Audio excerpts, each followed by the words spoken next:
ಎಲ್ಲರಿಗೂ ನಮಸ್ಕಾರ. ಜಗತ್ತಿನ ಸೂತ್ರಧಾರಿಗಳಾದ ಬ್ರಹ್ಮ, ವಿಷ್ಣು ಮತ್ತು ಮಹೇಶ್ವರರನ್ನು ಸೃಷ್ಟಿ, ಸ್ಥಿತಿ ಮತ್ತು ಲಯಕರ್ತರೆಂದು ಕರೆಯುತ್ತೇವೆ. ಇವರಲ್ಲಿ ಶಿವನು ಕೋಪಗೊಂಡಾಗ, ಸಂತೋಷಗೊಂಡಾಗ ತನ್ನ ಭಾವನೆಗಳನ್ನು ನೃತ್ಯದ ಮೂಲಕ ವಿವರಿಸುತ್ತಾನೆ. ಶಿವನ ಅನೇಕ ನೃತ್ಯ ಪ್ರಕಾರಗಳಲ್ಲಿ ಶಿವತಾಂಡವ ಕೂಡ ಒಂದು. ಶಿವತಾಂಡವದ ಭಕ್ತಿಗೀತೆಯನ್ನು ಈಗ ನಾನು ಪ್ರಸ್ತುತಪಡಿಸುತ್ತಿದ್ದೇನೆ.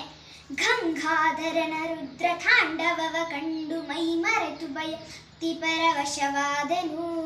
ಗಂಗಾಧರನ ರುದ್ರ ತಾಂಡವವ ಕಂಡು ಮೈ ಭಕ್ತಿ ಪರವಶವಾದನು. ಎಡಬಲದಿ ನಂದಿ ಭೃಂಗಿಯರು ಸುಸ್ವರದಿಂದ ತಾಳವಾದ್ಯಗಳನ್ನು ನುಡಿಸುತ್ತಿರಲು, ಶಿವಗಣಗಳೆಲ್ಲ ಶಿರವಾಗಿ ಬಂಧಿಸುತ್ತಿರಲು, ರಚತಗಿರಿ ಶಿಖರದಲ್ಲಿ ಓಂಕಾರನಾದ. ಗಂಗಾಧರನ ರುದ್ರ ತಾಂಡವವ ಕಂಡು ಮೈಮರ್ ಭಯಭಕ್ತಿ ಪರವಶವಾದನು.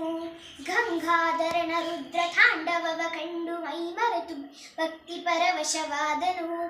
ತಾದಿನ ಕಥ ಕದಿನ ಕಥಾದಿನ ಕಥಾ ಶಿವನ ತಾಂಡವ ನೃತ್ಯ ಜಗದ ಸತ್ಯ. ತಾದಿನ ಕಥ ಕದಿನ ಕಥಾದಿನ ಕಥಾ ಶಿವನ ತಾಂಡವ ನೃತ್ಯ ಜಗದ ಸತ್ಯ. ಗಂಗಾಧರನ ರುದ್ರ ತಾಂಡವವ ಕಂಡು ಮೈ ಮರೆತು ಭಯಭಕ್ತಿ ಪರವಶವಾದನು. ಗಂಗಾಧರನ ರುದ್ರ ತಾಂಡವವ ಕಂಡು ಮೈ ಮರೆತು ಭಯಭಕ್ತಿ ಪರವಶವಾದನು. ತಾದಿನ ಕಥ ಕದಿನ ಕಥಾದಿನ ಕಥಾ ಶಿವನ ತಾಂಡವ ನೃತ್ಯ ಜಗದ ಸತ್ಯ. ತಾದಿನ ಕಥ ಕದಿನ ಕಥಾದಿನ ಕಥಾ ಶಿವನ ತಾಂಡವ ನೃತ್ಯ ಜಗದ ಸತ್ಯ. ಪಾಲ್ಗಡಲು ಕಡೆದಾಗ ಬಂದ ಹಾಲಾಹಲವ ನುಂಗಿ ನಿರ್ಭಯನಾದ ನೀಲಕಂಠ. ಪಾಲ್ಗಡಲ ಕಡೆದಾಗ ಬಂದ ಹಾಲಾಹಲವ ನುಂಗಿ ನಿರ್ಭಯನಾದ ನೀಲಕಂಠ.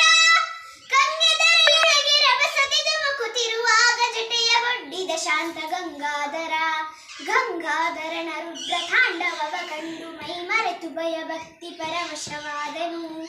ಗಂಗಾಧರನ ರುದ್ರ ತಾಂಡವವ ಕಂಡು ಮೈ ಮರೆತು ಭಯಭಕ್ತಿ ಪರವಶವಾದನು. ಗಂಗಾಧರನ ರುದ್ರ ತಾಂಡವವ ಕಂಡು ಮೈ ಮರೆತು ಭಕ್ತಿ ಪರವಶವಾದನು. ತಾದಿನ ಕಥ ಕದಿನ ಕಥಾದಿನ ಕಥಾ ಶಿವನ ತಾಂಡವ ನೃತ್ಯ ಜಗದ ಸತ್ಯ. ತಾದಿನ ಕಥ ಕದಿನ ಕಥಾದಿನ ಕಥಾ ಶಿವನ ತಾಂಡವ ನೃತ್ಯ ಜಗದ ಸತ್ಯ. ಗಂಗಾಧರನ ರುದ್ರ ತಾಂಡವವ ಕಂಡು ಮೈ ಮರೆತು ಭಯಭಕ್ತಿ ಪರವಶವಾದನು. ಗಂಗಾಧರನ ರುದ್ರ ತಾಂಡವವ ಕಂಡು ಮೈ ಮರೆತು ಭಯಭಕ್ತಿ ಪರವಶವಾದನು. ಪಾರ್ವತಿಯ ವರನು ಹರಲಯ ಕರ್ತ ಈಶ್ವರ ಢಮರುದ್ರಿ ತ್ರಿಶೂಲಧರ ಚರ್ಮಾಂಬರ. ಪಾರ್ವತಿಯ ವರನು ಹರಲಯ ಕರ್ತ ಈಶ್ವರ ಢಮರುದ್ರಿ ತ್ರಿಶೂಲಧರ ಚರ್ಮಾಂಬರ. ಭಸ್ಮಧಾರನು ನೀನೆ ರುಂಡಮಾಲನು ನೀನೆ ಕರುಣೆಯಲ್ಲಿ ಭಕ್ತರನು ಪುರಮುರಹರ. ಭಸ್ಮಧಾರನು ನೀನೆ ರುಂಡಮಾಲನು ನೀನೆ ಕರುಣೆಯಲ್ಲಿ ಭಕ್ತರನು ಪುರಮುರಹರ. ಗಂಗಾಧರನ ರುದ್ರ ತಾಂಡವವ ಕಂಡು ಮೈ ಮರೆತು ಭಯಭಕ್ತಿ ಪರವಶವಾದನು. ಗಂಗಾಧರನ ರುದ್ರ ತಾಂಡವವ ಕಂಡು ಮೈ ಮರೆತು ಭಯಭಕ್ತಿ ವಶವಾದನು. ತಾದಿನ ಕಥ ಕದಿನ ಕಥಾದಿನ ಕಥಾ ಶಿವನ ತಾಂಡವ ನೃತ್ಯ ಜಗದ ಸತ್ಯ. ತಾದಿನ ಕಥ ಕದಿನ ಕಥಾದಿನ ಕಥಾ ಶಿವನ ತಾಂಡವ ನೃತ್ಯ ಜಗದ ಸತ್ಯ. ತಾದಿನ ಕಥ ಕದಿನ ಕಥಾದಿನ ಕಥಾ ಶಿವನ ತಾಂಡವ ನೃತ್ಯ ಜಗದ ಸತ್ಯ. ಧನ್ಯವಾದಗಳು.